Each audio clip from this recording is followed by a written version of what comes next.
Gretchen Barreto finally nakarating na rin sa burol ng kanyang mami Inday Barreto.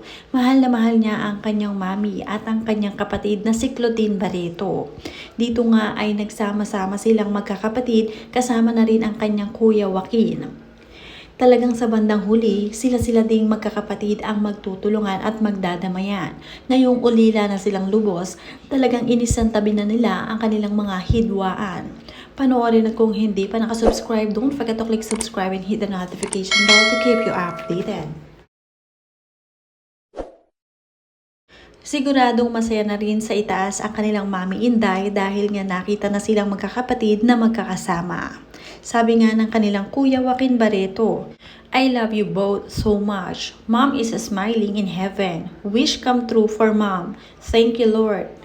Ito nga ang pinakahihiling-hiling ng kanilang mami Inday na magkasama-sama ang kanyang mga anak in one picture. At ngayon nga ay natupad na dahil nakarating na rin itong si Gretchen Barreto sa mismong lamay niya. Ngayon nga ay kadamay na rin ni Claudine Barreto ang kanyang ate Gretchen. Marami pa nga rin ang nagbibigay ng komento sa magkakapatid at natutuwa na sila ay makita na magkakasama. Sabi nga sa komento ng kanilang mga fans, JJ Barreto, especially Gretchen Barreto, who is the most secured from the Barreto siblings. We know Claudine is very emotional and she needs guidance most of the time. And she is stronger because of your mother. And now your mother left.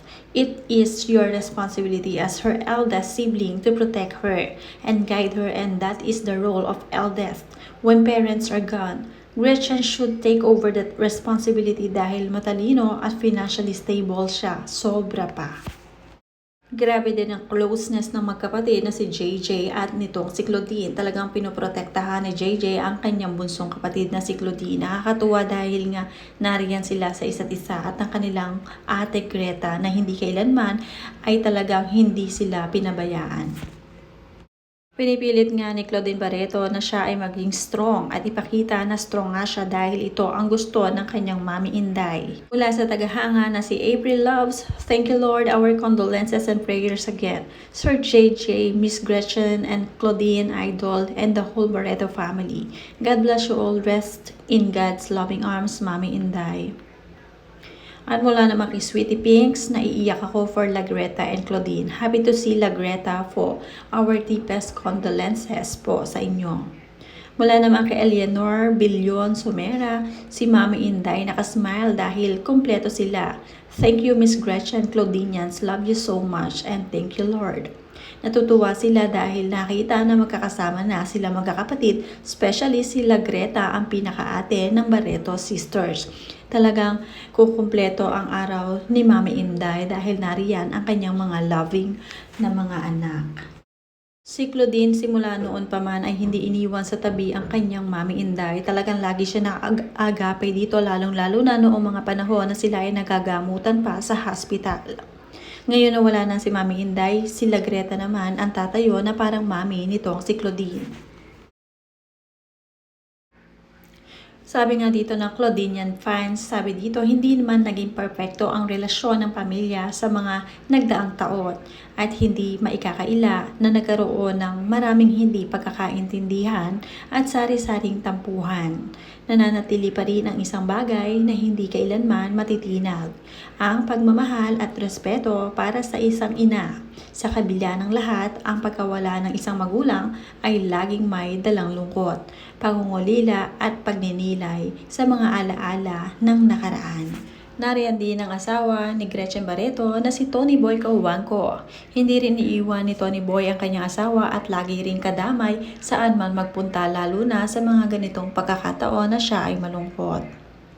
Mula naman kay Fe Mendoza Solasco, sana po alisin ang mga puot sa dibdib, marunong magpatawad at humingi ng kapatawaran. Namayapa na ang mga magulang nyo, sana babalik na ang pagmamahalang magkakapatid. Alisin na yung pride kung sino may maiksi lang ang buhay. Yan ang payo na isang netizens na nakita kung ano ang hidwaan ng mga pamilyang ito noong mga nagdaang panahon. Pero sa ngayon, okay na ang magkakapatid. Talagang nagbibigayan na sila at talagang nagmamahalan sa isa't isa. Emotional din talaga itong si Marjorie Barreto nang pumanaw ang kanyang Mami Inday, lalo-lalo na naroon din siya ng mga pagkakataong nasa hospital ang kanyang Mami Inday at sobrang nami-miss nga niya. Talaga namang nakapatawaran na sila magkakapatid at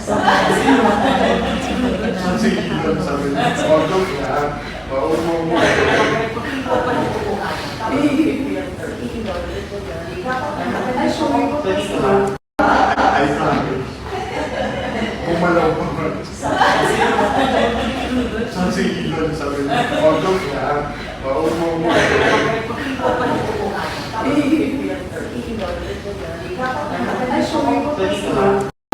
Marami nga ang nagpadala ng mga flowers para kay Mami Inday sa kanyang wake dito nga sa Manila. Appreciated naman ng magkakapatid kung sino ang mga nakikiramay sa kanilang buong pamilya, lalo-lalo ng mga kasamahan ni Claudine sa industriya. Hindi kailanman nakakalimot at talagang ginagabayan din ito ang si Claudine.